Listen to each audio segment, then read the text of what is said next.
네, 안녕하세요. 플렉스 파트너스 팀의 이주영 파트너. 한그림 파트너입니다. 네. 네. 오늘 웨비나에 참석해주신 모든 분들 감사드리고요. 모두 아시겠지만 오늘 웨비나의 주제가 스타트업 성장 단계별 HR 전략입니다. 그래서 오늘 아마 참석해주신 분들도 아마 초기 단계 조직이나 소규모 조직을 운영하고 계신 대표님 혹은 인사 담당자 분들이 많으실 것 같아요. 그래서 저희는 사실 HR 파트너스 팀은 여러 고객사들하고 성장 단계에 맞게 계속 자문을 제공하는 서비스를 담당하는 팀이다 보니까 실제 사례들을 많이 접하게 되거든요.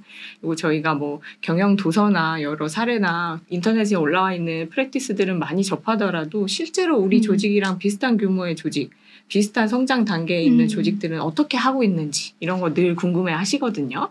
그래서 오늘은 저와 이재영 파트너 함께 좀 실제 저희가 자문했던 사례들을 위주로 단계별 HR 전략을 논의드리려고 합니다. 네. 모든 조직은 사실 성장의 한계를 느끼게 되는 순간이 있죠. 늘 언제나 끝없이 계속 성장해 나가면 얼마나 좋겠습니까마는 늘 현실은 그렇지가 않죠. 그래서 각 단계별로 어떤 특징이 있는지, 특히 작은 규모의 회사, 스타트업이 만나는 세 가지 고비가 무엇인지를 좀 먼저 정리를 해봤습니다. 그래서 사실 초기 창업 이후에는 많은 회사들이 투자금을 바탕으로 빠르게 성장을 하죠. 혹은 최소한 빠르게 성장하는 것처럼 체감이 됩니다. 그래서 이때 구성원들, 주로 우리 회사를 이루고 있는 구성원들은 주로 초기 창업 멤버들, 대표님과 그 지인으로 구성된 팀이기 때문에 앞으로 계속 조직의 성장 속도에 맞게 확장해 나가는 과정에서 만나게 되는 첫 번째 고비는 여기 1번에도 나와 있는 것처럼 동아리를 벗어나는 것입니다. 그래서 저희가 이따 파트 1에서 이 동아리를 벗어나는 것이 어떤 고비이고 이 고비를 넘어가기 위해 어떤 프랙티스들이 필요한지를 좀 사례 중심으로 설명을 드리려고 해요. 이때 동아리를 벗어나는 게 되게 중요하다 이런 말씀을 저희 고객사 대표님들께서 실제로 주신 표현이라 저희가 빌려왔는데 이때 많은 뭐 구성원들이 퇴사 장면에서 회사가 너무 동아리 같다 이런 의견을 대표님들께 던지고 퇴사하는 경우가 많아서 왜 회사가 동아리 같을까요? 이런 질문들을 되게 많이 주셨어요. 그래서 저희가 첫 번째 고비로서 동아리를 벗어나는 거다라고 잡아봤습니다. 그리고 이 동아리를 벗어난다는 건 사실 안정화된 HR의 체계를 만든다는 것이거든요. 그래서 그 다음에 안정화된 체계를 완성하면서 그 다음 만나게 되는 고비는 우리만의 성장 방정식을 찾는 단계입니다. 그래서 우리가 계속 성장할 수 있도록 만들어주는 방정식, 말하자면 우리 회사만의 어떤 성장 동력을 찾아야 되는 게 그 다음 두 번째 고비라고 할 수 있을 것 같아요. 그래서 이 단계에 들어섰을 때 대표님들께서 혹은 인사팀장님께서 많이 고민하시는 주제는 주로 채용, 어떻게 하면 우리 회사에 좀 더 핏한 인재들 뽑을 수 있을지, 인재들이 왔을 때 어떻게 하면 잘 온보딩해서 계속 우리와 함께 할 수 있도록 적응을 도와줄 수 있을지, 그리고 그 다음에는 뭐 성과 관리나 아니면 성과 관리와 연계된 보상 시스템 이런 것들까지 같이 고민을 하시게 되는데요. 이 단계에서 좀 중요하다고 말씀드리고 싶은 것은 동아리를 벗어나지 못한 회사가 좋은 채용 브랜딩 혹은 성과 관리를 하기는 사실상 약간 어렵습니다. 왜냐하면 기본적인 HR 체계가 제대로 셋업이 된 후에 이 위에 성과 관리든 채용이든 다른 아젠다들을 쌓아야만 어떤 모래 위에 짓는 성이 아니라 튼튼한 토대 위에 우리만의 성장 방정식을 갖출 수 있거든요. 그래서 우리 회사가 안정화된 체계를 먼저 갖춘 다음에 채용이라든지 성과 관리라든지 다른 아젠다들을 완성을 하나씩 우선순위에 맞게 해나가는 게 이 두 번째 단계에서는 가장 중요하다고 할 수 있을 것 같아요. 그래서 이 두 번째 성장 방정식 찾기에 대해서 성과 관리와 온보딩 그리고 채용 측면에서 저희가 좀 프랙티스를 말씀드릴 예정이고요. 이 두 번째 고비를 넘어서게 되면 이제 정말 조직 스케일업을 앞두고 있는 단계여서 이 우리가 찾은 성장 방정식이 지속 가능한가 이런 것들을 고민하게 됩니다. 그래서 목표를 예를 들어서 세우긴 했는데 딱히 달라지는 게 없다든지 아니면 초기에는 좀 빠른 성장 곡선이나 매출액이 쭉쭉쭉 증가했었는데 이런 것들이 어느 순간 좀 둔화가 되고 정체되는 것 같고 이거에 따라서 뭐 조직 문화 자체도 예전처럼 애자일하게 흘러가지 않는 것 같고 이런 이슈들이 세 번째 단계에서는 좀 생기게 됩니다. 그래서 사실 세 번째 단계에서만 다뤄야 되는 아젠다들이 굉장히 많아서 저희가 다음 웨비나의 주제로 사실 이 지속 가능한 성과 만들기를 좀 준비하고 있어요. 그래서 이 3단계에 있어서의 고비 그리고 이 고비를 어떻게 넘어가는지 그 프랙티스가 궁금하신 분들은 다음 웨비나도 꼭 참여를 해주시면 좋겠습니다. 네. 그래서 파트 1에서는 말씀드린 것처럼 동아리를 어떻게 하면 벗어날 수 있을까 프랙티스를 말씀드릴 거고요. 두 번째에서는 우리 회사만의 성장 방정식을 찾을 수 있도록 채용과 온보딩 그리고 성과 관리 아젠다로 논의를 드리려고 합니다. 이전에 플렉스 웨비나를 들어보신 분들은 익히 아시겠지만 저희가 라이브 참석해 주시는 분들께는 늘 작은 선물을 좀 준비해서 드리거든요. 그래서 오늘은 HR 진단 컨설팅 미팅이랑 리포트를 좀 준비를 해봤습니다. 그래서 오늘 참석해 주신 분들 중에 우리 회사의 성장 단계는 어디까지 와 있는지 좀 궁금하다.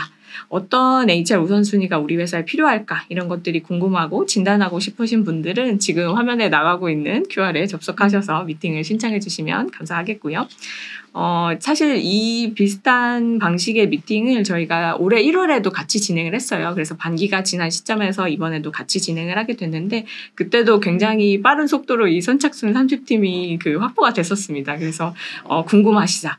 이 미팅이나 리포트가 필요하시다라고 생각하시는 분들은 빠르게 접속해 주시면 좋겠고요. 상세 진단과 컨설팅이 포함된 미팅이기 때문에 저희가 사실 모든 분들의 신청을 다 소화할 수는 없어요. 그래서 선착순 30팀까지만 진행한다라고 말씀드리면 좋겠습니다. 네. 그러면 제가 이제 그 초기 빠른 성장을 경험한 그 팀에서 많이 겪는 그 동아리 같은 회사인 것들을 어떻게 좀 벗어날 수 있을지 제가 실제로 자문했던 사례들이랑 그리고 이런 해결했던 방식들을 좀 말씀드리면서 좀 설명을 드려보겠습니다. 네. 그 동아리 같은 회사 왜 안 될까요? 이렇게 물어보시는 대표님들도 종종 있으시거든요. 그래서 수평적이고 자유로워서 오히려 더 좋지 않냐 이렇게 보시는 대표님들도 있으신데요. 사실 대표님들은 이걸 좀 긍정적으로 보실 수 있긴 하지만 막상 구성원들은 어떻게 생각하는지 이런 부분들에서 좀 저희가 체크를 한번 해봐야 되는데 실제로 이제 퇴사한 구성원들이 회사에 대한 리뷰 중에서도 좀 비슷한 유형의 내용들을 모아본 거거든요. 보시면 알겠지만 이제 동아리 같은 회사 혹은 제일 좀 충격적이죠. 중학교 동아리 같은 회사 이런 것들 그러니까 어떻게 구성원들이 이런 동아리 같은 회사에 얼마나 조금 더 거부감이 있는지 그리고 부정적인 생각을 하고 있는지 이런 것들을 알 수 있는 부분인데요. 이런 리뷰의 내용들을 보면 이제 크게 이렇게 4가지 특징이 좀 보였던 것 같아요. 그래서 체계가 없는 회사라는 말이 나오거나 일보다 침묵을 우선할 때가 잦거나 리더의 말과 결정에 권위가 없다. 근데 사실 이런 부분들은 그렇게 긍정적일 수도 있고 부정적일 수도 있기도 하거든요. 근데 이건 되게 부정적인 포인트죠. 불필요한 편가르기나 험담, 뒷말이 돈다. 이런 것들이 사실 조직이 조금 약간 건강하지 못하게 지금 운영되고 있다, 돌아가고 있다라는 시그널 같아요. 그래서 이런 것들에 대한 그런 고민들이 구성원들이 있기도 하고요. 그리고 이제 어느 순간 어느 포인트에 오게 되면 대표님들도 느끼기 시작하십니다. 동아리 같은 회사의 문제점을. 요거는 제가 최근에 이제 30인 미만 이제 로봇 제조업 회사에서 이제 대표님께서 말씀해 주셨던 내용인데요. 한번 읽어볼게요. 처음엔 알아서 잘하겠지 하는 생각으로 일절 털칠을 안 했는데 출퇴근도 마음대로 하고 바쁜 시기에 아무렇지 않게 휴가를 가거나 뒤에서 동료의 현담을 하는 등 회사가 마치 동아리 같아요. 당연한 업무 지시나 이런 업무상 필요한 개선 요청을 해도 받아들이지 않고 이걸 찾고 감정적으로 대응해서 매번 달래가며 일하고 있습니다. 뭔가 잘못된 것 같은데 어디서부터 손을 대야 할지 막막합니다. 라는 의견을 주셨거든요. 그러니까 이런 부분들이 사실 너무 늦진 않았을까? 라고 생각하시는 지점인 것 같은데 HR도 그렇고 모든 문제들도 절대 늦은 건 없습니다. 일단은 시작을 하시면 되는데 보통 이런 이제 동아리 같은 회사를 발생할 때 많은 요인들이 있을 거예요. 이런 분위기를 형성하는 요인들이 많이 있을 건데 처음에 이제 그린 파트너님이 설명해 주셨던 것처럼 아예 초창기부터 구성원들이 다 이제 좀 지인으로 구성된 회사들도 있을 것 같고 아예 이걸 피해서 그냥 다 채용하시는 회사들도 있거든요. 근데 점차적으로 이렇게 동아리 같이 변해가는 이유 이런 게 뭘까라고 생각해 보면 물론 여러 가지 이유가 있을 수 있지만요. 일단은 우리는 그 과정보다 결과가 더 중요해. 성과를 낸다면 어떤 방식이든 구성원들이 좀 편한 방식으로 일했으면 좋겠어. 라고 처음에 시작하는 회사들이 되게 많으세요. 그래서 구성원을 굉장히 신뢰하시고 우리 팀은 좀 다르다는 생각으로 믿음으로 이제 자율에 맡기는 경우들이 종종 있으시고요. 그리고 어떤 필요한 규칙이나 이런 것들을 그때그때 만들거나 케이스 바이 케이스로 만들고 사람 바이 사람으로 이렇게 운영을 하다 보니까 사실 구성원들마다 좀 일관적이고 체계적이지 않게 HR 제도가 운영될 수밖에 없고요. 사실 HR 제도는 되게 신중하고 여러 고민 끝에 만드셔야 되는 거거든요. 근데 이것들을 굉장히 실험하듯이 마치 우리가 사업을 할 때 비즈니스 모델을 확장할 때 여러 가지 가설을 세우고 뭔가 저렴한 실패를 반복하면서 최적의 루트를 찾듯이 HR을 그렇게 접근하시는 대표님들도 일부 있으시거든요. 하지만 HR 제도는 어떤 경직성이 사실 있을 수밖에 없습니다. 법적인 테두리의 영향도 받을 수밖에 없고요. 그리고 제가 리스크라고 조금 말씀드리고 싶었던 부분, 나중에 이게 점점 HR 부채가 커지거든요. 구성원의 동기부여가 요만큼 감소될 것을 나중에 확 너무나 크게 감소되거나 이탈률이 많이 발생하기도 하거나 아니면 조직이 일하는 문화가 형성되지 않는 경우들, 약간 놀러 가는 그런 문화가 형성되는 이런 것들이 되게 나중에 크게 다가올 수 있는 HR 부채 위험이라고 보시면 될 것 같고요. 구성원 관리가 전혀 안 된다는 거, 구성원 관리를 위한 최소한의 제도적 장치가 부재하다는 것들이 이제 리스크로 있을 수 있는 부분이고요. 사실 이것도 굉장히 성장을 위해서 중요한 포인트인데 일하는 노하우, 체계, 그리고 우리가 이렇게 장려하고 싶은 잘한 행동들, 일하는 가치관 이런 것들이 축적되지 않고 계속 휘발되면서 우리의 좋았던 성장 동력들이 계속 약해지고 있는 부분들에 그런 리스크가 있다고 보시면 될 것 같고요. 이 에펙트는 사실 어떤 이런 동아리 같은 회사에서 나타날 수 있는 대표적인 문제들이라고 보시면 될 것 같은데, 상습 지각자. 우리 무제한 자율 출퇴근인데 지각자가 발생할 수 있나요? 라고 해도 누가 봐도 터무니없이 근로시간이 적으신 분들이 있을 수 있잖아요. 그런 분들과 자꾸 잘하는 구성원들, 좀 잘 지키지 않는 구성원들이 이렇게 나눠지다 보니까 불만들이 계속 조직 내에서 생기고 조직 내 갈등이 많아지고 부정적인 에너지가 확산되는 그런 부결과적인 측면들이 나오고, 그러다 보니까 주요 멤버, 핵심 멤버들이 이탈하고, 그리고 팀과 리더에 대한 불신이 점점 커지고, 제일 무서운 거죠. 성장을 멈춥니다. 가장 초기에 빠른 성장을 만들어내야 될 때 성장이 멈춘다는 거, 이런 것들이 가장 큰 결과적으로 무서운 부분이라고 생각이 들고요. 그러다 보니까 사실 저희가 이제 성장 동력을 잃어버리는 그 포인트, 그 시그널을 대표님들과 그 조직의 리더분들이 잘 이렇게 읽어내시는 것도 굉장히 중요하거든요. 그래서 이런 제도적인 측면 혹은 컬처, 팀의 그런 일하는 가치관과 기준이 없어서 발생하는 그런 컬처가 없어서 발생하는 이 이슈들을 제가 그 두 가지로 나눠서 이제 좀 정리를 해봤는데요. 사실은 그림 파트너님도 아시겠지만 다 복합적으로 발생합니다. 제도가 없어서 드러난다기보다 제도도 없고 컬처도 없기 때문에 이렇게 복합적으로 발생하지만, 사실 좀 더 해결 관점에서 제도를 조금 바꾸면 이건 조금 더 해결할 수 있겠구나, 아니면 팀 컬처를 만들면 좀 해결할 수 있겠구나라는 식으로 제가 좀 두 가지 파트로 나눠본 거고요. 이것도 한번 읽어볼게요. 그래서 제도 이슈 무엇이 있을까? 자율 출퇴근제인데 늘 늦게 출근하고 일찍 퇴근하는 구성원이 있어요. 근데 모두가 이러면 사실 불만이 나오지 않겠죠. 그리고 결과가 좋으면 문제가 없을 텐데, 여기에 대해서 이제 근무 시간을 그래도 잘 지키는 구성원이 너무 불만이 계속 쌓이는 거예요. 네, 이런 문제가 한번 있었고요. 업무 시간에 당당하게 인터넷 쇼핑을 하거나, 사실 좀 숨겨서 해도 될 텐데, 그렇죠? 네. 근데 당당하게 인터넷 쇼핑을 하거나, 아니면 이제 종종 카페에 가서 좀 개인 시간을 좀 많이 보내는, 물론 이제 약간 리프레시가 필요해서 잠깐 나가는 건 괜찮을 수 있어요. 그렇죠? 조직 전체적인 헬스 차원에서. 근데 이게 너무 특정 구성원이 계속 하는 그런 경우들. 그리고 이제 좀 이것도 좀 문제인데요. 루즈하게 일을 하다 보니까 필요 없는 연장 근로가 너무 많아지는 것들. 이런 것들 좀 문제죠. 사실 약간 좀 근무 시간 안에 타이트하게 근로해서, 사실 대표님들이 다 연장 근로 바라지 않으시거든요. 그럼요. 꼭 이왕이면 좀 빨리 끝내서 성과가 나오면 더 좋잖아요. 근데 계속 이게 점점 처지고 루즈해지는 분위기에서 불필요한 연장 근로가 너무 많아지는 것들. 그리고 무제한 휴가라서 그런지 관리를 전혀 안 하고 있었는데 구성원들 따라 휴가 사용량이 너무 다른 거죠. 휴가 자주 사용하시나요? 아시죠? 네, 저희 열심히 일하고 있습니다. 네. 그래서 여기 휴가의 그런 편차가 너무 심할 때, 물론 좀 구성원들이 열심히 일할 땐 열심히 일하고 좀 리프레시도 좀 많이 해서 이게 조금 선순환이 됐으면 좋겠다라는 마음으로 무제한 휴가를 도입했는데, 자꾸 특정 구성원들만 너무 열심히 일하고 특정 구성원들은 좀 너무 자유롭게 휴가를 사용하는 것 같은 문제점, 이런 것들이 있을 수 있는데, 이런 것들은 사실 좀 제도적인 차원에서 저희가 조금 더 좀 해결 방법을 찾는 게 조금 더 좀 효과적일 때가 있어서 이렇게 나눠봤고요. 컬처 이슈 이런 것들도 사실은 저도 되게 많이 듣는 얘기긴 하겠지만 오늘 웨비나 참석하시는 많은 분들께서도 공감하실 거예요. 리더분들도. 되게 사담은 편해요. 개인 얘기는 굉장히 편한데 업무상 필요한 커뮤니케이션은 유달리 불편해해서 사실 좀 꼭 필요한 그런 커뮤니케이션이나 꼭 필요한 그런 정보들이 공유가 안 되는 상황들 이런 상황들이 있고요.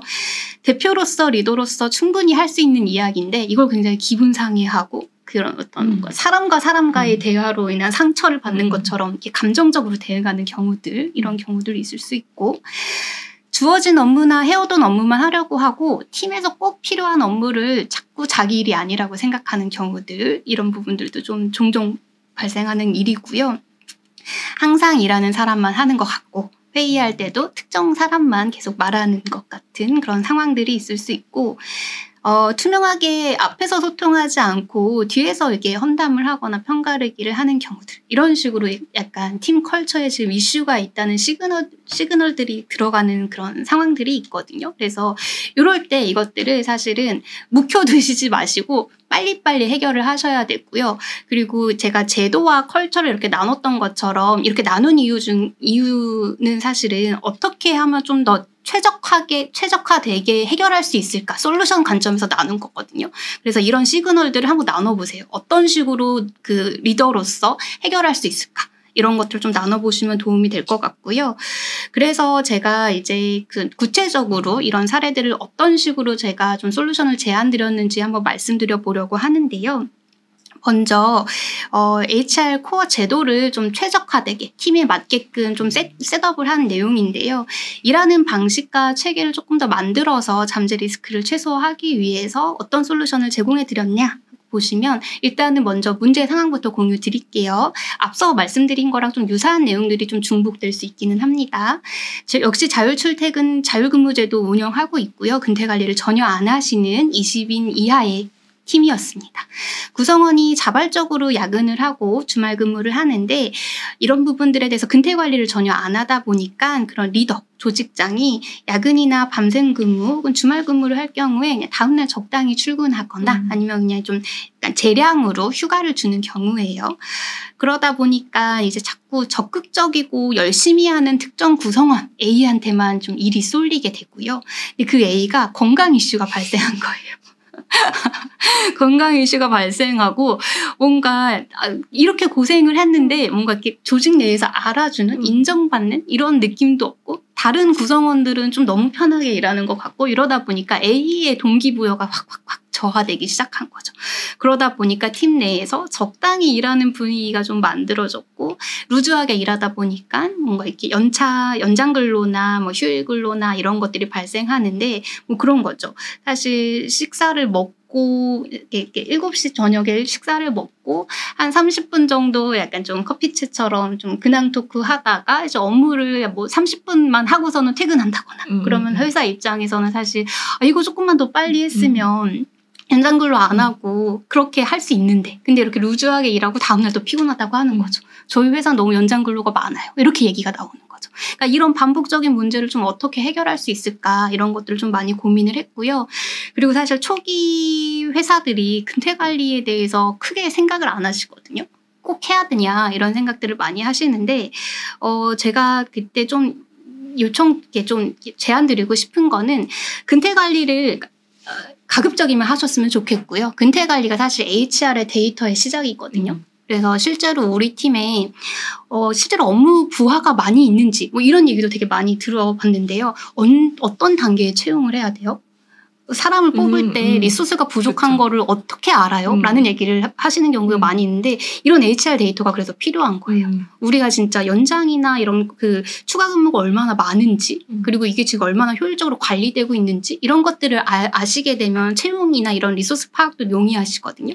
그러니까 그런 목적에서라도 사실 저는 근태 관리를 하셨으면 좋겠고 그리고 지금 이 자문사 같은 경우는 이 고객사 같은 경우는 사실 구성원이 조금 편하게 일했으면 하는 게 굉장히 있으셨거든요. 그러니까 좀 약간 재량으로 출퇴근 시간을 결정해서 구성원들이 조금 근무 시간에 대한 압박 없이 좀 성과를 내는데 집중했으면 좋겠다라는 부분들이 있어서 저는 선택적 근로시간 제도를 제안드렸어요. 선택적 근로시간 제도는 구성원이 본인의 그런 근무 시간을 결정할 수 있는 구성원의 재량권이 굉장히 많은 형태의 유연 근로시간제거든요. 그러다 보니까 구성원이 뭐 약간 뭐 이거는 되게 그런 워라밸 측면에서도 도움이 많이 돼요. 네. 내가 특정 일에는 굉장히 조금 약간 좀 타이트하게 일을 하고 특정 요일에는 조금 더 좀 근로시간을 줄여가지고 그 시간에 조금 개인적인 활동을 한다거나 아니면 가족을 돌본다거나 뭐 이렇게 할 수 있기 때문에 구성원한테 조금 더 재량권을 준 자율성을 준 선택적 근로제도를 세팅해 드렸고요. 대신에 선택적 근로제 하에서도 근태 관리를 꼭 하셔라. 그렇게 한 다음에 특정 구성원이 업무가 많이 쏠리는지 아니면 우리 회사에서 어떤 업무에 그런 불균형이 있는지 이런 것들 좀 파악하시는 용도로 좀 하셨으면 좋겠고 그리고 연장 근로를 승인 제도를 한번 도입해 보셔라. 저희 다 플렉스 내에서도 다 제공해 드리는 기능이 있거든요. 그래서 연장 근로제 승인 제도를 도입해서 불필요한 연장 근로를 발생하는 거를 좀 관리할 수 있게끔 했어요. 그러니까 사실 연장근로 신청 구성원 했는데 이걸 무조건 불승인하지 않으시거든요. 근데 이제 조직장들이 이제 아시는 거죠. 연장근로 왜 필요한 거지? 이 사람 연장근로 할 때 무슨 업무를 하는 거지? 이렇게 업무 파악을 조금 더 용이하게 하실 수 있고요. 그리고 구성원 입장에서도 연장근로를 승인받는 것보다는 그냥 빨리 끝내버리는 게 더 낫다는 그런 구성원들도 훨씬 많으시거든요. 그러니까 자연스럽게 연장근로보다는 근무 시간 내에 집중해서 근로하는 형태로 가게 됩니다. 왜냐하면 이걸 또 다 설명을 해야 되잖아요. 네. 제가 왜 연장 근로를 해야 되며 뭐 이런 것들을. 어찌됐든 그래서 약간 심리적인 제약도도 높아지고 구성원들의 뭔가 조금 더 근무 시간에 집중할 수 있는 환경들도 좀 만들어주신다고 보시면 될 것 같고 근태 관리를 안 하게 되면 자연스럽게 조금 편하게 자연스럽게 좀 루즈해지는 구성원들이 사실 있을 수밖에 없기 때문에 아까도 말씀드렸듯이 구성원들한테 재량권을 많이 준 선택적 근무제도를 운영하셔도 네, 근태 관리는 꼭 플렉스 통해서 해주시는 걸 추천드립니다. 네, 그래서 이렇게 해서 실제로 이게 얼마나 효과적이었느냐라고 말씀드리면 연장근로는 확실히 줄어들었고요. 그리고 이런 구성원들에 따라서 이제 사실은 이 근무 시간의 강도 이런 것들이 사실 어떻게 객관적으로 측정될 수는 없지만 연장근로가 좀 줄었다는 거가 확실히 조금 반응이 있었고요. 그리고 선택적 근로시간제 도입하면서 약간 구성원들의 헬스가 조금 높아진 그런 결과를 보인 사례였습니다. 그리고 무제한 휴가를 운영하는 회사의 사례들도 보여드릴게요. 우리 지금 웨비나를 참석하시는 분들 중에서도 무제한 휴가 운영 중인 회사들도 있으실 것 같은데요. 지금 제가 가져온 사례는 10명 이하의 그런 회사였고요. 역시 무제한 휴가 운영 중이고 따로 휴가 관리 안 하셨어요. 휴가 관리 따로 안 하셨고 저희가 법상 5인 이상이면 연차 휴가가 발생하잖아요. 그래서 연차 휴가가 이제 매년 15개씩 발생을 할 텐데 어찌됐든 우린 무제한 휴가니까 우리가 이거 휴가 가지 말라고 막은 것도 아니어서 연차 휴가 개수 관리도 따로 안 하셨거든요. 그리고 그때 뭔가 이제 구성원들이 경조사 이슈가 발생할 때 결혼을 한다거나 상을 한다거나 그때 이제 경조사 휴가를 만드셨어요. 네. 이런 경우에 이런 식으로 무제한 휴가가 있었는데 이제 팀별 아까 말씀드렸던 편차가 너무 큰 거죠. 휴가를 쓰고 싶어도 일이 너무 많아서 휴가를 못 쓰는 구성원이 있고요. 굉장히 잘 쓰는 구성원들이 있는 상황이었고 그런던 와중에 퇴사한 구성원이 연차 미사용수당과 그리고 경조사 휴가와 이런 것들을 다 청구하고서는 퇴사하는 구성원이 있었거든요.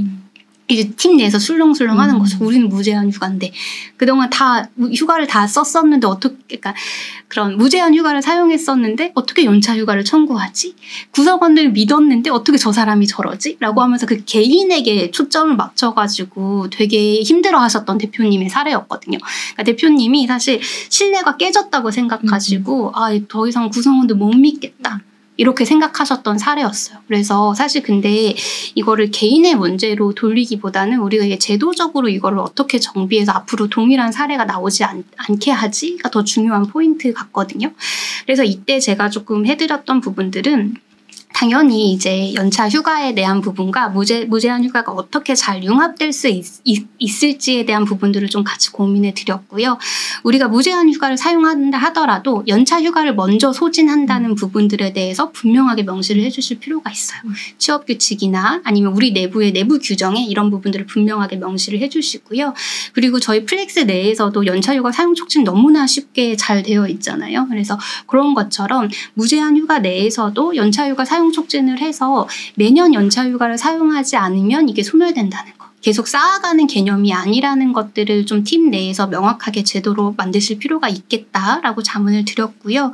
그리고 연차 휴가에 대해서 사용하는 원칙을 만들었어요. 그러니까 이게 사실 저희가 물론 자유롭게 연차를 사용할 수 있게끔 회사는 해줘야 되는 부분들도 있지만 정말 팀 업무에 좀 그 필수적인 기간에 연차를 사용할 수 없게 연차를 사용하면 좀 곤란하잖아요. 그 팀의 업무 차원에서도 그렇고 그런 부분들을 좀 약간 원칙으로 한 거예요. 저희가 뭐 2주 이상의 장기 휴가는 최소 뭐 한 달 전에는 얘기를 해야 된다라던가 아니면 연차 휴가를 갑자기 사용하게 될 경우에는 유관 팀에서 업무에 관련해서 차질이 없게끔 이런 부분들은 처리하게끔 한다거나 이런 식으로 휴가를 사용하는 그라운드를 원칙 같은 것들을 한번 정비해가지고 만들어 드려서 연차 휴가는 구성원들이 좀 자유롭게 사용할 수 있어도 업무에 지장은 없게끔 이런 식으로 자문을 해드렸고요. 그리고 경조사 휴가도 세팅했습니다. 경조사 휴가도 세팅해서 사실 어떻게 보면 연차 휴가랑 경조사 휴가랑 그리고 우리 무제한 휴가 같이 하면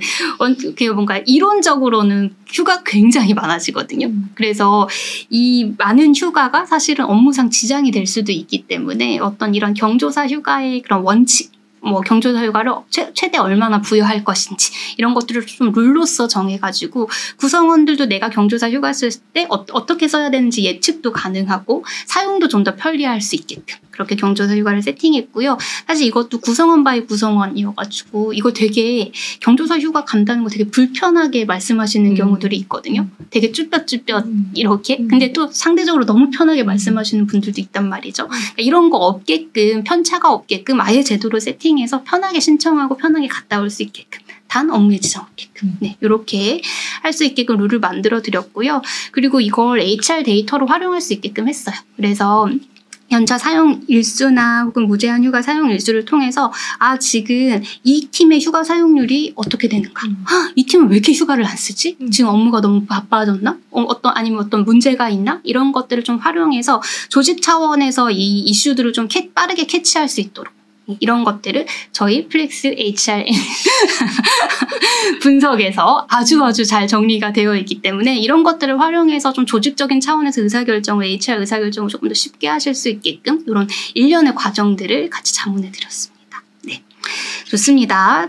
또 말씀드리면 그리고 지금 세 번째 사례는요. 사실 징계에 관련된 부분인데요. 굉장히 좀 불성실한 업무 태도, 아까 말씀드렸듯이 업무 시간 중에 인터넷을 한다거나 SNS를 계속 하거나 이런 경우들 혹은 재택근무 중인데 인스타그램에 술 먹는 장의 사진을 올려서 대표님이 엄청 화가 나셔서 막 이거 어떻게 되는 거냐 막 이렇게 연락을 주신 적이 있었거든요. 그러니까 이런 사례들처럼 사실 근무 시간인데 좀 근무에 집중하지 않고 성실하게 수행하지 못하는 경우들 이런 경우들이 있었는데 사실 이거를 일반적으로 사실 면대면 해가지고 면담하셔서 원어원 하셔서 1대1로 해결하시는 경우들이 되게 많거든요. 특히 소규모 회사의 경우엔 30인 미만. 근데 이건 꼭 제도화 하셔야 돼요. 이게 사실 구성원들한테 전체적으로 다 문제인 행동이라는 것들을 알려주셔야 되거든요. 그래서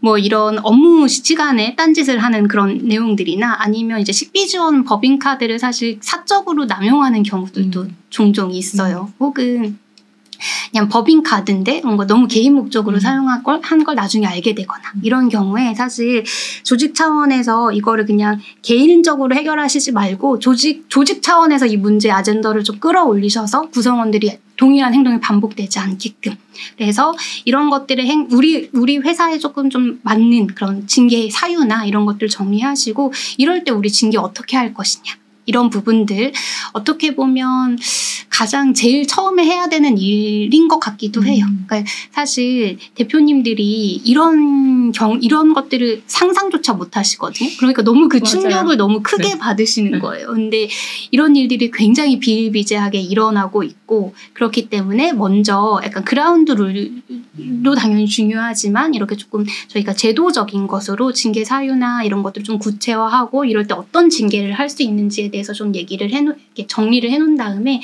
이걸 가지고 좀 구성원들한테 좀 인지시켜주는 거. 네, 이런 것들을 좀 해주시는 게 중요하고 사실 이제 제가 어떤 취업 규칙이나 이런 징계에 대한 얘기도 했지만 어떻게 보면 이건 구성원들의 그런 가치관이나 원칙 기준들이 없어서 발생하는 문제이기도 하거든요. 그래서 이런 문제들이 발생하지 않게끔 구성원들이 모두 같이 고민해서 우리 팀에서 일하는 그라운드를 만드는 워크숍을 진행했습니다. 네, 그렇게 해서 어떤 좀 취업 규칙의 징계 사유나 징계 절차를 명문화하는 것 외에도 이제 구성원들이 실제로 일할 때 좀 가져야 되는 기준, 행동 원칙이나 기준들 이런 것들을 같이 만들어서 앞으로 이런 것들이 발견되지 않게끔 그리고 이런 행동을 할 때 이 행동이 문제가 되는 행동인 것을 혹은 동료의 그런 시선을 좀 무서워하면서 이런 것들을 좀 약간 제어할 수 있게끔 이런 그라운드 룰을 좀 정했다고 보시면 될 것 같고요.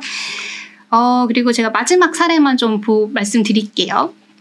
지금 다른 부분들은 조금 더 제도를 만들면서 할 수 있는 내용들이라고 보시면 될 것 같은데 지금 제가 말씀드리려고 하는 사례는 사실 제도를 만들기보다는 팀에서 일하는 가치관과 행동과 의사결정을 이렇게 결정했을 때 좀 도움이 되는 기준과 원칙을 정했느냐 안 정했느냐 이런 문제라고 보시면 될 것 같거든요. 저희가 보통 이제 저희 웨비나에서 많이 나눴던 주제죠. 비전 체계, 특히 코어 밸류. 역량에 대해서 우리 팀 전 팀원이 구성원들이 꼭 지켜야 되는 행동 기준과 원칙이 무엇일까? 이런 거에 관련된 내용이라고 보시면 될 것 같고요. 제가 조금 빠르게 말씀드리면 제가 이렇게 요청받았던 사례인데요. 20인 이하의 회사였고 직급 체계와 호칭을 좀 개편을 하고 싶다라는 자문을 먼저 주셨던 고객사인데요. 사실 저희가 솔루션을 바로 요청을 받을 때 이거 왜 필요하신지를 먼저 여쭤보거든요. 어떤 문제가 있기 때문에 이걸 해야 되는지에 대한 저희도 고민을 해본 다음에 이게 적합한 솔루션인지 이걸 고민해 보는데 얘기를 들어보니까 동료로서 상급자로서 존중받지 못한다고 생각하는 구성원이 있다는 거예요. 그래서 이게 직급과 호칭을 좀 개편하면 이게 조금 그래도 좀 나아지지 않을까? 존중받는다고 좀 더 생각하지 않을까라는 그런 문제의식이 있어서 이렇게 말씀을 주신 건데 사실 이거는 그 문제를 바로 해결하는 솔루션은 아니거든요. 왜 존중받지 못하다고 느낄까? 존중받지 못하다는 행동은 무엇일까? 이런 것들에 대한 생각을 먼저 해봐야 돼요. 이런 게 고쳐지지 않는 상황에서 아무리 직급이나 호칭이 바뀐다 하더라도 동일한 그 문제는 발생할 거거든요. 이 팀 내에서 뭔가 존중과 그런 뭔가 이렇게 일하는 방식에 대한 그런 뭐라 그래야 되죠? 원활한 커뮤니케이션이 안 되는 부분들. 계속 발생할 거기 때문에 그래서 저희는 사실 제가 좀 자문을 드렸던 것들은 일단 직급체계 호칭 변경 괜찮은데 저희가 일단은 왜 존중받지 못한다고 생각하는지 한번 구성원들의 입장에서 얘기를 들어보고 이 문제의 구성원들도 공감하는지 확인해보자. 그리고 이거를 푸는 방법은 탑다운으로 리더가 정해주는 게 아니라 구성원들로부터 한번 같이 문제를 해결할 수 있는 방법을 고민해볼까요? 라고 해서 아까 그 앞선 사례와 비슷하게 그라운드룰 워크숍을 정했어요. 그래서 우리 팀에서 존중하면서 혹은 존중받으면서 일한다는 것은 어떤 걸까? 그리고 지금 이게 만약에 그렇지 않다고 느끼시는 분들은 어떤 사례 때문에 어떤 문제 때문에 그렇게 느끼시는가? 이걸 해결하려면 우리는 어떻게 하는 게 좋을까? 이렇게 같이 구성원들이랑 워크숍을 해서 그라운드 룰을 만들고 명문화를 했습니다. 그리고 이걸 가지고 사실 우리가 만든 그라운드 룰이 잘 지켜지고 있는지 피어 리뷰를 도입해서 실제로 이게 잘 좀 안착될 수 있게끔 자문을 도와드렸거든요. 그러다 보니까 사실 조직 내에서 조금 더 커뮤니케이션이 많아지고 서로 신뢰관계가 조금 더 늘어났다는 그런 피드백을 받았어요. 그래서 이런 식으로 저희가 문제 상황이 있으면 이걸 좀 해결할 수 있는 방법들을 조금 더 같이 고민해드리고 제도와 이런 일하는 체계, 가치관, 원칙 이런 것들을 정해서 좀 해결을 해봤거든요. 그러니까 이런 식으로 사실은 대표님들도 지금 저희가 발생하는 그런 문제점들과 사례들을 말씀드렸잖아요. 그리고 해결 방식도 짤막하게 말씀드렸는데 이런 것들에 대해서 지금 우리 팀도 같은 문제를 겪고 있다. 라고 하시면 제가 아까 알려드린 사례들을 직접 적용해 보셔도 좋고요. 이걸 적용하는데 조금 더 도움이 필요하시다라고 하시면 저희 이런 HR 전문가가 모인 파트너스 팀에서 이렇게 미팅을 해드리기도 하거든요. 그래서 이런 지금 보여드린 QR 링크, 그 QR을 찍으시거나 아니면 채팅창으로 공유드린 링크를 통해서 미팅을 신청해 주시면 저희 HR 파트너분들께서 이제 같이 고민해서 뭔가 좋은 방법, 좋은 솔루션을 제안 드리겠습니다. 네, 제가 파트 1 이렇게 후루룩 했는데요. 이제 네. 파트 2 소개해 주시죠. 너무 잘 설명해 주셔서 저도 쏙쏙 잘 들었습니다. 두 번째 단계는 아까 초반에 웨비나 시작할 때 말씀드렸던 것처럼 우리 회사가 어느 정도 체계를 갖췄다라고 하면 그 다음으로 우리가 고민해야 되는 고비가 성장 방정식, 우리만의 성장 동력을 찾는 거라고 말씀을 드렸습니다. 그래서 이 단계, 두 번째 단계에 있는 회사 대표님들께서 가장 많이 주시는 질문 중에 하나가 이제 어느 정도 회사의 체계는 잡힌 것 같아요. 뭐 예를 들면 저희 근태 관리도 하고 있고 연차 관리도 하고 있고 기본적인 그라운드 룰 이런 것도 셋업은 됐는데 기본 체계는 있는데 우리 정도 규모의 혹은 우리랑 비슷한 단계에 있는 다른 업종의 비슷한 회사들은 어떻게 조직 관리해요? 예를 들면 어떻게 채용하고 있어요? 아니면 온보딩도 고민해야 되는데 온보딩 어떻게 하고 있어요? 뭐 내가 알고 있는 다른 대표님한테 여쭤봤더니 여기는 성과 관리 이번에 도입했다더라. 저희도 한번 OKR 해보고 싶은데 어디서부터 시작하면 좋을까요? 이런 것들을 고민하기 시작하는 시점이 이 두 번째 단계라고 할 수 있는데요. 그래서 이때 이런 고민들 주로 하게 됩니다. 뭐 채용 장면에서는 예를 들면 뭐 그 사땡인 이런 그 외부 채용 플랫폼에 우리 채용 공고를 올렸어요. 근데 지원자가 우리가 기대한 것만큼 빠르게 오지 않는 거죠. 그래서 뭐가 문제지 이런 것들도 고민하시고 그리고 분명 그 인터뷰 보기로 한 그 후보자, 그러니까 이분의 서류를 쭉 검토해봤을 때 우리 회사랑 일할 만한 사람이다라고 생각해서 언제 인터뷰 가능하세요라고 해서 인터뷰 조율까지 맞췄는데 노쇼가 발생하는 거죠. 그래서 이런 질문들을 많이 가지고 계실 때 대표님들이 주로 저희한테 이렇게 말씀하시거든요. 저희 회사가 그렇게 별로예요. 우리 회사 지원할 만한 그 회사가 아닌가요? 이런 질문을 주십니다. 그럴 때마다 되게 마음이 찢어지죠. 그렇지 않은데 두 번째로 또 고민하시는 게 온보딩 장면인데 이렇게 어려운 과정을 통해서 애써 채용한 구성원이 있어요. 근데 입사 당일에 혹은 일주일 만에 이 사람이 뭐 문자 하나 남겨놓고 회사에 뭐 업무에 체계가 없는 것 같다 이런 식으로 아니면 다른 회사 가기로 했다 이렇게 문자 남기고 바로 다음 주부터 나오지 않는 상황 혹은 막상 뽑아놓고 봤는데 우리가 원했던 사람 우리 조직 문화랑 좀 잘 안 맞는 온보딩에 실패한 사람인 것 같다는 느낌. 그래서 이런 단계에 있을 때 또 많은 대표님들이 역시 경력자를 뽑아야 되나 봐요. 많은 회사들 거쳐보고 우리 규모의 회사보다 더 큰 규모를 먼저 경험한 사람을 뽑아야 되는 게 답인가 봅니다. 이런 말씀을 주실 때도 있습니다. 그리고 성과관리 아젠다로는 대표님께서 생각하는 마음속에 어떤 매출 목표나 회사의 성장 방향성은 있는데 우리 회사의 구성원들은 이 목표에 별로 관심이 없는 것 같은 그런 느낌이 들거나 아니면 연봉 협상할 때 구성원들 사이에서 대표님께서 주관적인 어떤 기준으로 어떤 연봉이나 인센티브를 결정하시는 게 아니냐 이런 피드백을 받고 뭐 이럴 때 대표님들께서 주로 하시는 고민 중에 하나가 평가를 빡세게 해야 될 것 같아요. 평가 더 빡세게 해서 이게 객관적인 기준에 의해서 나온 점수고 등급이라는 걸 보여줘야 되고 이 평가를 빡세게 하려면 어쨌든 이 목표가 다들 중요하다는 거라고 인식하고 더 몰입해서 일하지 않을까요? 이런 말씀을 주시는 거죠. 그래서 이 많은 질문들에 대해서 저희가 다 대부분의 경우 아니다라는 답변을 드립니다. 첫 번째로 채용 장면에서 계속 실패하는 단계에 있을 때 우리 회사 그렇게 별로예요 라고 말씀해 주셨을 때 저는 아니다 우리 회사 그렇게 별로이지 않다. 그냥 단지 우리 회사가 채용 브랜딩을 어떻게 지금 현재 상태에서 더 잘해서 매력적으로 구직자들에게 우리 회사를 어필할 수 있을지를 더 고민해 보는 게 현 단계에서는 더 필요한 것 같다라는 말씀을 좀 드리고요. 온보딩 장면에서도 저희는 신입 채용은 안 되나 봐요. 이런 말씀 주시면 신입인지 경력인지 그런 게 중요한 게 아니라 우리가 일관된 입사 후 경험을 모든 그 온보딩 구성원들에게 주고 있는지 특히 결정적인 경험의 순간을 제가 좀 강조를 드리거든요.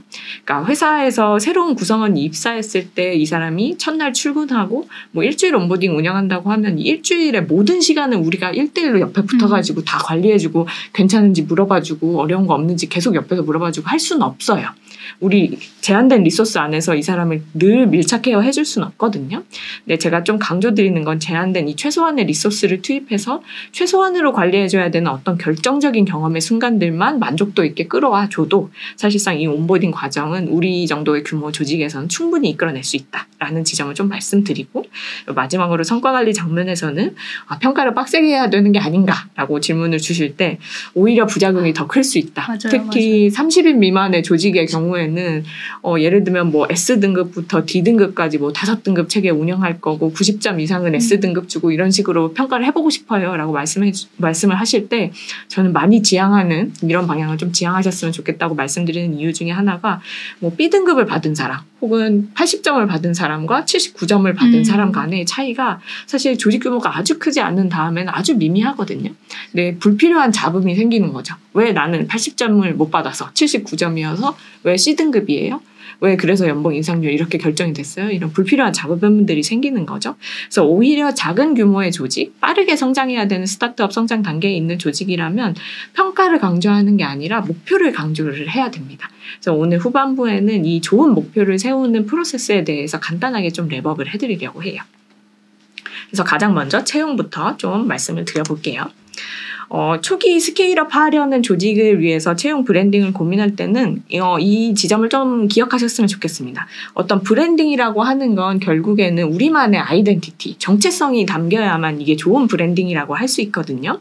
그래서 사실 회사 브랜딩, 그러니까 우리가 파는 어떤 솔루션이나 제품이나 서비스에 대한 브랜딩은 많이 고민을 하실 거예요. 그래서 비즈니스 차원에서 사실 고민하는 브랜딩은, 회사의 브랜딩은 사고 싶다라는 인식을 소비자들에게 심어주는 것이겠죠. 혹은 얘는 이 회사랑 같이 일해보고 싶다. 프로젝트 해보고 싶다. 이런 바잉에 대한 욕구를 불러일으키는 게 회사 브랜딩인데 사실 채용 브랜딩도 이 평소에 대표님께서 고민하고 계신 비즈니스 차원의 회사 브랜딩과 완전히 거울상이라고 보셔도 좋을 것 같아요.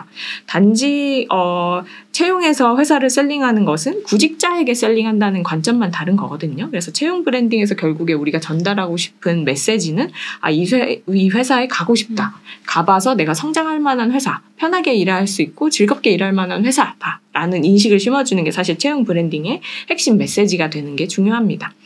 근데 문제는 브랜딩은 늘 끝이 없다는 거죠. 뭐 애플이나 구글 같은 회사도 계속 브랜딩을 위해서 계속 노력하는데 그럼 우리 정도 규모에 있는 조직은 어느 선까지 브랜딩을 해줘야 되는지 이 기준을 잡기가 되게 어렵거든요. 그래서 초기 조직에게 최소한으로 필요한 브랜딩은 뭘까? 이런 걸 저희가 같이 자문하면서 고민하다가 크게 이 3가지를 챙기셨으면 좋겠어요. 첫 번째는 우리만의 스토리텔링입니다. 아까 브랜딩에서 있어서 우리만의 아이덴티티가 녹아들어야 된다라고 말씀드렸는데 이 스토리만큼 사람의 마음을 움직이는 건 사실 없거든요. 그래서 이 스토리텔링에서 가장 중요한 건 우리만의 비전 체계. 그러니까 우리 회사가 어떤 것을 바꾸고 싶어 하는지, 우리 회사가 궁극적으로 나아가고자 하는 비즈니스 방향성은 무엇인지를 스토리텔링에서 담아주는 거예요. 근데 이 스토리텔링이나 비전 체계 완성이 너무 어렵다. 어디서부터 시작해야 되는지 감이 안 잡힌다라고 하시는 대표님들 혹은 인사팀장님께서는 이 문장을 일단 완성해 보시면 어떨까 싶어요. 그러니까 우리는 무엇을 하는 회사고 이를 통해서 우리는 무엇을 무엇하게 변화시키려는 회사다. 그리고 우리의 꿈을 실현하기 위해서 우리는 이런 핵심 가치를 지키면서 일한다. 이런 게 사실 전반적으로 쭉 이 문장들을 빈칸 채우기처럼 완성해 보시다 보면 우리가 어떤 비즈니스를 고민하면서 처음 시작한 회사고 우리는 지금 무엇을 변화시키기 위해서 이 업무들을 하는 거고 비즈니스를 하는 거고 이 좋은 비즈니스 환경을 만들기 위해 우리가 지켜야 되는 원칙들을 뭘로 잡고 있는지가 사실 스토리텔링으로 자연스럽게 풀리게 되거든요. 그래서 이 문장들을 좀 같이 완성해 보셨으면 좋겠고요. 두 번째로는 커리어 포지셔닝. 그러니까 너가 우리 회사에 왔을 때 너의 커리어는 이만큼 성장할 수 있어 라는 포지셔닝 관점에서 제안을 해주는 거죠. 이때 가장 좋은 건 우리 회사의 비즈니스 성장세를 보여주는 겁니다. 그러니까 내가 앞으로 같이 함께하게 될 구직자 입장에서 함께하게 될 회사를 고민하고 있는 단계인데 빠르게 성장하고 있는 회사에 내가 같이 올라타면 나의 커리어도 같이 좋은 방향으로 포지셔닝 할 수 있겠다는 인상을 심어줄 수 있겠죠. 그래서 아래에 있는 문장, 우리가 얼만큼 성장했고 3년 내에는 무엇을 위해서 도전할 계획인지를 좀 스토리로 풀어주시면 좋겠고 도표나 그래프 형태로 성장세를 보여주시면 더 좋겠죠. 마지막으로는 EBP, 구성원에게 가치 제안할 수 있는 걸 깔끔하게 보여주는 겁니다. 대부분 우리 회사에서 하고 있는 복지, 리프레시 휴가라든지 무제한 연차라든지 자유롭게 선택적 근무제를 운영한다든지 이런 것들을 나열식으로 많이 구성을 하시는데 이걸 목적성에 맞게 깔끔하게 보여줄 필요가 있어요. 그래서 예를 들면 구성원과 함께 성장하기 위해서 예를 들면 우리는 자기 개발비를 지원하고 있다. 업무에 충분히 몰입할 수 있도록 너가 원하는 시간에 일할 수 있도록 선택적 근무제를 운영하고 있다. 이런 식으로 그 목적에 맞게 이걸 깔끔하게 전달하는 게 또 중요하겠습니다. 이 세 가지를 너무 거창하게 접근하지 마시고 이 문장의 빈칸을 완성해 보시면서 접근을 해보셨으면 좋겠어요. 그래서 이것도 실제 저희가 자문했던 프랙티스 사례를 말씀드리려고 하는데 이 회사는 경기도에 소재한 푸드 리테일 회사였고요. 30인 정도의 규모의 회사였어요. 그래서 그 대표님께서 주로 하셨던 고민은 예전에 동일한 포지션에 채용 공고만 지금 5번째 올렸는데 지금까지 지원자가 안타깝게도 0명인 거예요. 그래서 회사가 아무래도 경기도에 있다 보니까 출퇴근이나 접근성이 쉽지 않아서 그런 것 같다. 지원자가 거의 없다. 너무 걱정이다. 이런 말씀을 하신 거죠. 그래서 지금 어떻게 채용 브랜딩 공고를 하고 있는지 좀 살펴봤더니 필요한 내용들은 다 담겨 있었거든요. 그러니까 아까 말씀드렸던 우리만의 핵심 가치도 3가지 항목으로 좀 뽑아주셨고요.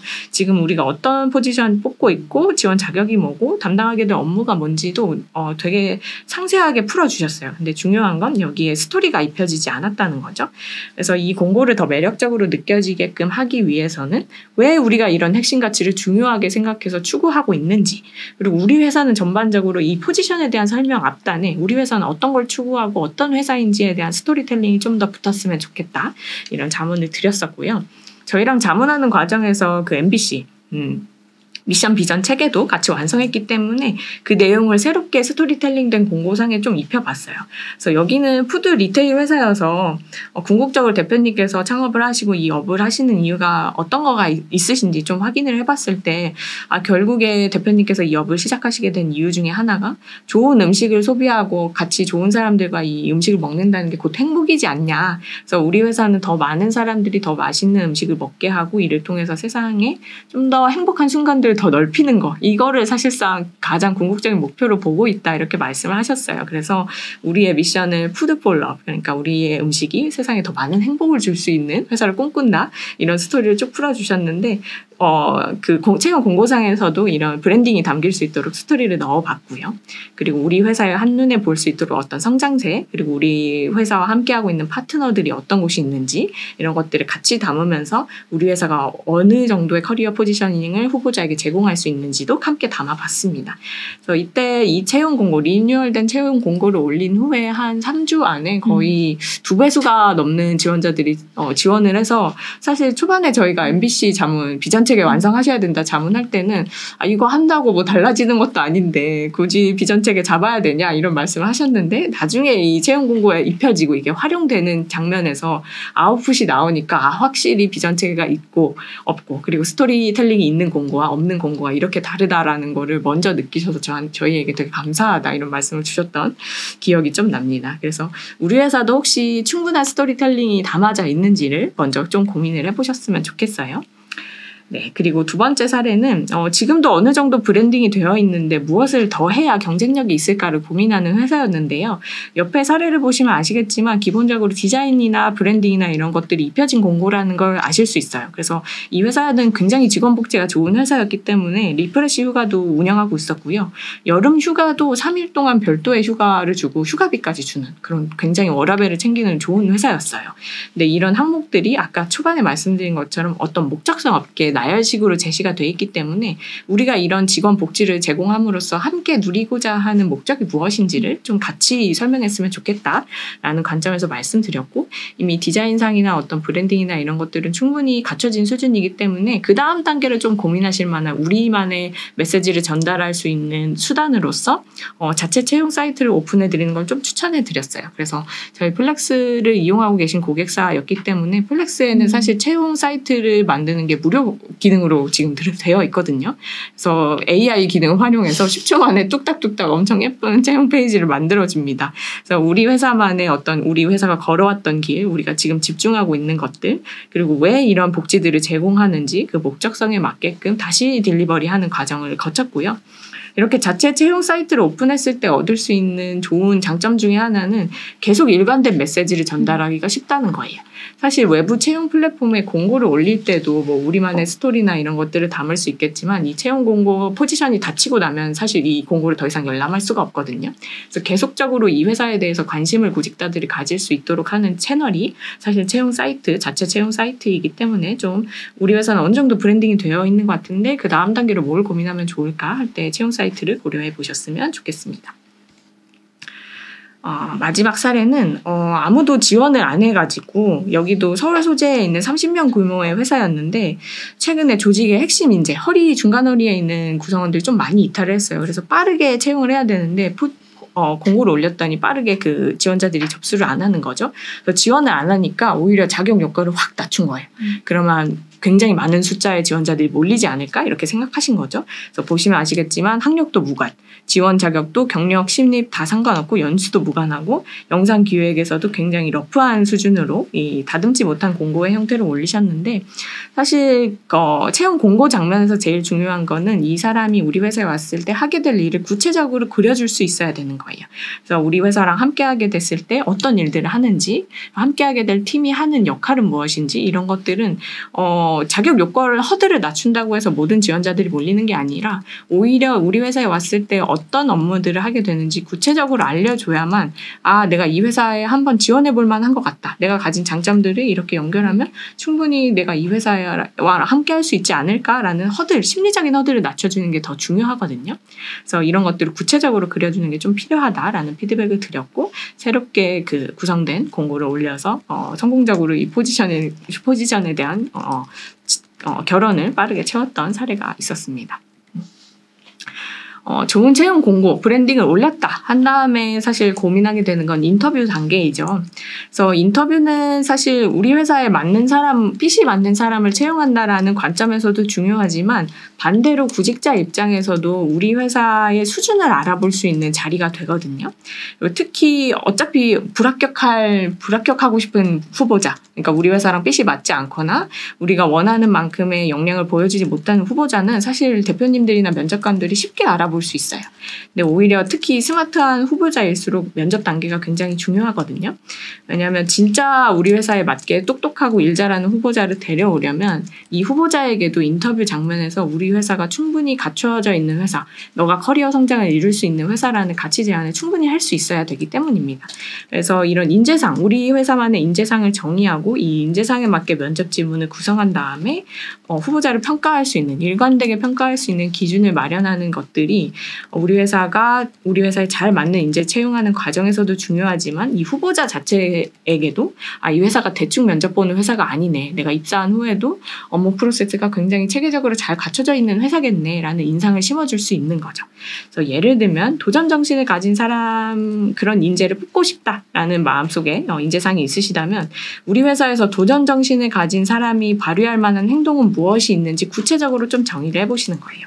예를 들면 스스로 성장하기 위한 높은 목표를 설정한다. 이런 게 도전 정신을 가진 사람의 행동이라고 할 수 있을 것 같고, 그러면 면접 단계에서는 이 사람이 충분히 이런 행동들을 보일 수 있는 사람인지를 구체적인 사례로 좀 확인을 해보시고, 그 이후에 동일한 행동 규칙을 기준으로 해서 일관된 평가 기준, 이 사람은 스스로 면접에서 확인한 결과 성장하기 위해서 높은 목표를 설정한 경험이 있는지 이런 것들을 체킹하시면서 우리 회사와 핏이 맞는지를 좀 확인해 보실 수 있을 것 같아요.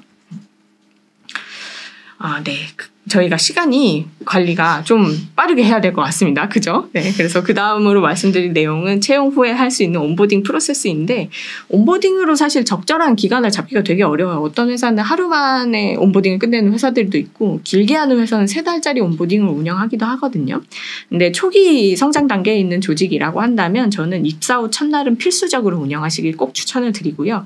일주일까지 운영하시면 차고 넘친다라는 말씀을 좀 드리곤 합니다.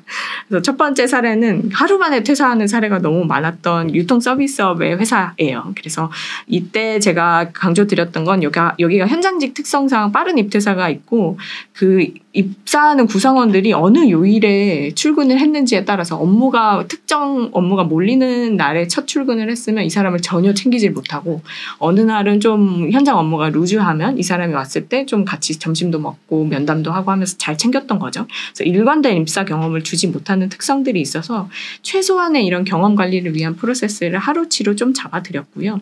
그래서 그 내용을 좀 말씀드리면, 입사 첫날에 좀 구성원들이, 후보자들, 입사하게 된 구성원이 느껴지는 그 결정적인 경험들은 주로 내가 처음 출근했을 때 이 회사의 그 대문으로 갔을 때 나를 환영해주는 사람이 있는지 그 장면이 되게 중요해요. 왜냐하면 내가 처음 출근하는 장면이고 굉장히 새로운 구성원 입장에서 굉장히 긴장되는 순간일 텐데 나를 누가 마중 나와서 잘 오셨다 이쪽으로 오셔라 여기 가서 잠시만 대기하시면 대표님이 오셔서 회사 안내 도와드릴 거다 이런 안내를 해주는 사람 웰컴해주는 사람이 있는지가 굉장히 중요하고 또 우리 회사가 어떤 회사인지 각각 팀이 이렇게 나눠져 있는데 각 팀이 하는 역할들은 뭐고 누구누구님이 배정되신 팀은 이 팀이라서 이런 팀들과 이런 역할을 같이 협업하시게 될 거예요. 이런 안내가 충분히 이루어지고 있는지 이런 것들이 좀 중요합니다. 그래서 원데이 온보딩 프로세스를 좀 완성을 같이 해드렸고요. 두 번째 사례는 조기 퇴사가 여기도 잦은 조직이었는데 팀 간의 어떤 기능 조직 구조를 채택하고 있어서 협업이 굉장히 긴밀하게 이루어지는 조직이었어요. 그래서 여기는 그 팀에 잘 안착하는 것도 중요하지만 다른 팀과 계속 유기적으로 협업해야 되기 때문에 이 다른 팀에 있는 구성원들하고도 만나고 라포를 쌓는 게 굉장히 중요한 팀이었습니다. 그래서 이 팀의 경우에는 다른 팀들과 계속 본딩을 만들어가야 되는 과정이 있었기 때문에 일주일의 온보딩 프로세스를 좀 추천을 드렸고요. 이때 말씀드렸던 중요한 포인트 중에 하나는 온보딩 기간이 사실 일주일 정도라면 첫 출근하시는 요일을 고정해 두는 걸 좀 추천을 드려요. 예를 들면 우리 회사는 모든 입사자가 매주 월요일에 입사를 한다라고 정해 두는 거죠. 그래서 일주일 온보딩 프로세스를 운영했을 때 입사 첫날 월요일에 이 사람이 출근하기 전에 이 사람의 온보딩을 위해서 준비하는 시간도 따로 두어야 되고 그리고 마지막 일주일차 5일차가 되는 마지막 금요일에 이 사람의 온보딩을 종료하면서 일주일의 온보딩 기간을 회고해 봤을 때 뭐 아쉬운 점은 없었는지 우리 회사에서 기대되는 점은 무엇인지 우리 회사에서 같이 일을 한다고 하면 어떤 것들에 좀 더 집중하고 싶은지를 같이 물어보면서 이상은 없는지 체크는 없는지 같이 회고해보는 시간을 좀 드릴 수 있도록 안내를 드렸습니다. 마지막 세션이에요. 이 내용도 빠르게 넘어가야 될 것 같습니다. 성과 관리가 자꾸 실패하는 이유가 뭔지를 물어보시는 경우가 있어요. 사실 성과 관리가 굉장히 어려운데도 어려운 이유 중에 하나가 여러 다른 HR의 제도들이 같이 맞물려 있기 때문이거든요.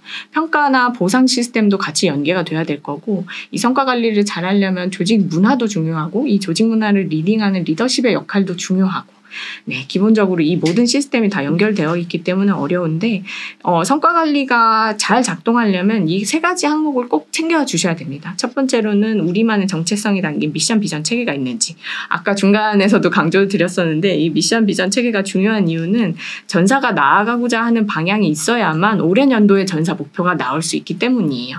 성과 관리를 하려면 목표는 무조건 수립을 해야 되는데 사실상 목표를 관리하는 거니까 근데 목표를 세팅을 하려면 그 전에 우리 회사가 무엇을 하는 회사고 앞으로 3년 후, 5년 후에 어떤 회사가 되고 싶은지가 그려져야만 올해 연도에 우리가 어떤 아웃풋 이미지를 달성해야 되는지가 구체적으로 그려지기 때문에 이 전사와 팀별 목표와 지표를 세우는 데 있어서 미션 비전 체계는 반드시 수반이 돼야 됩니다.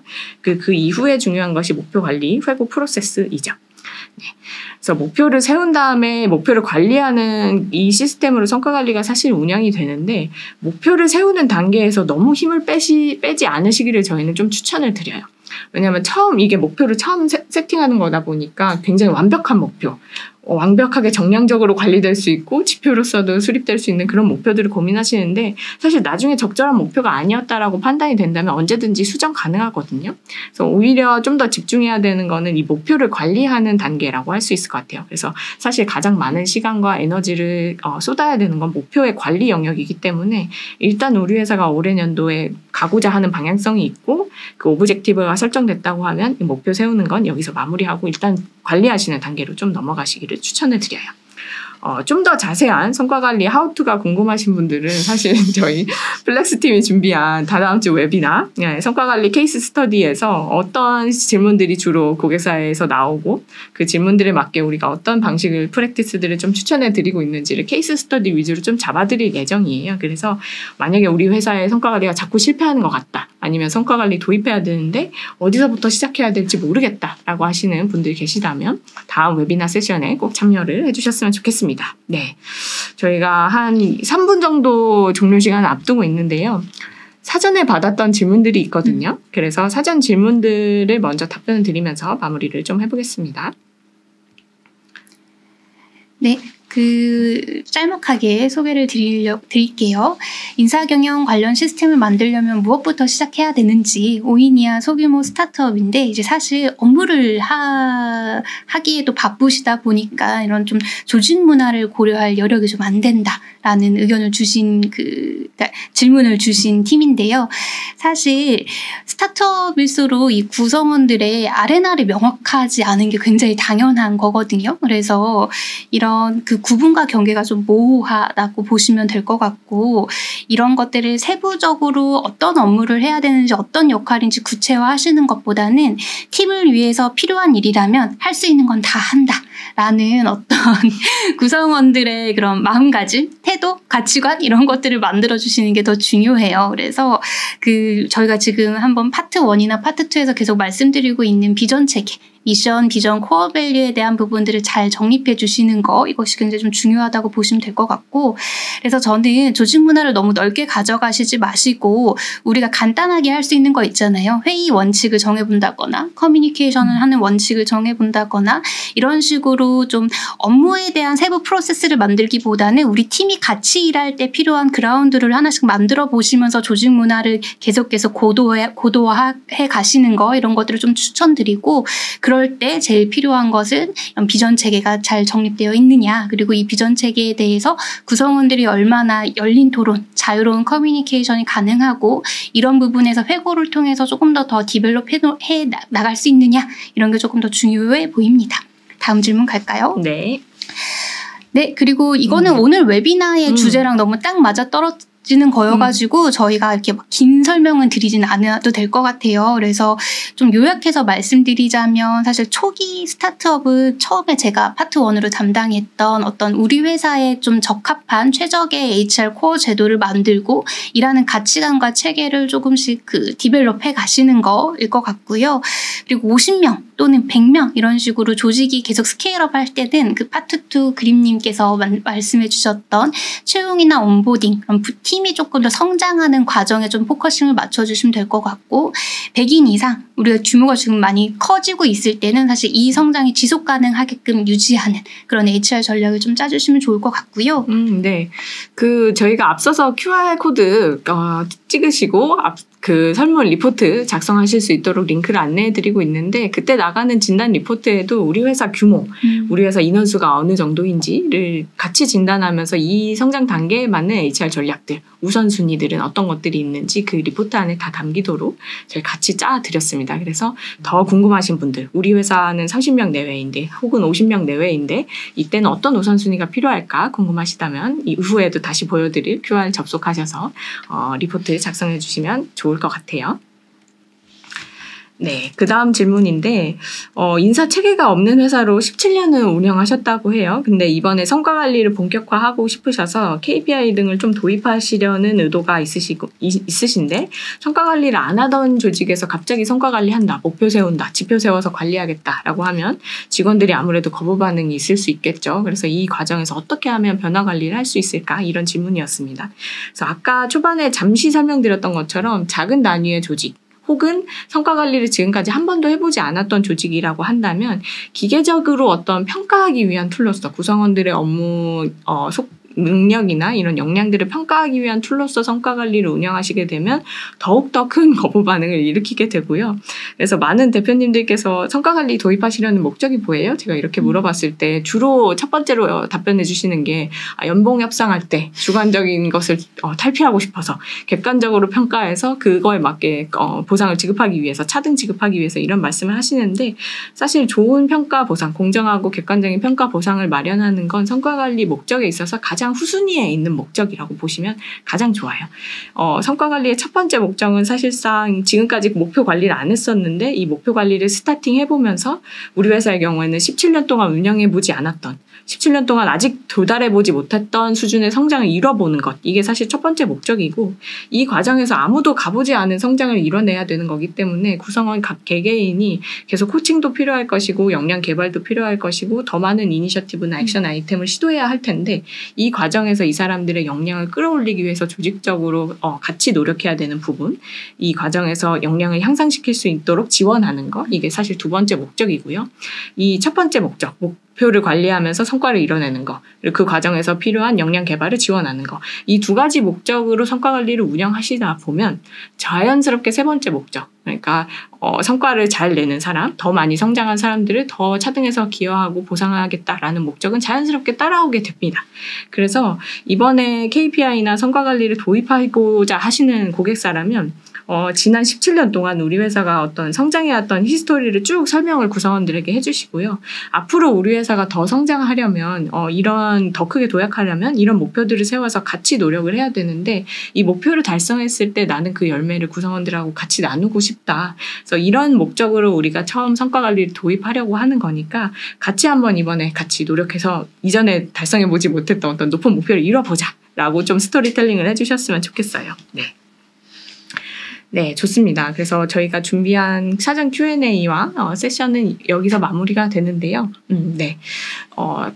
아까 말씀드린 것처럼 성과관리 아젠다로 많은 고민들이 있으시다면 다음에 저희가 준비하고 있는 성과관리 케이스 스터디 웨비나에서도 같이 다뤄볼 거고요. 그리고 또 오늘 웨비나의 주제였던 성장 단계에 맞는 HR이 고민되신다면 지금 채팅창에도 올라가고 있는 링크를 통해서 미팅 신청해 주시면 또 저희가 파트너가 1대1로 만나서 코칭해드리고 피드백 드리는 시간으로 운영하고 있으니까요. 또 많이 신청해 주셨으면 좋겠습니다. 네. 그럼 오늘 웨비나는 여기서 마무리하고 또 다음에 좋은 기회로 인사드리겠습니다. 네, 긴 웨비나 시간 들어주셔서 감사합니다. 감사합니다.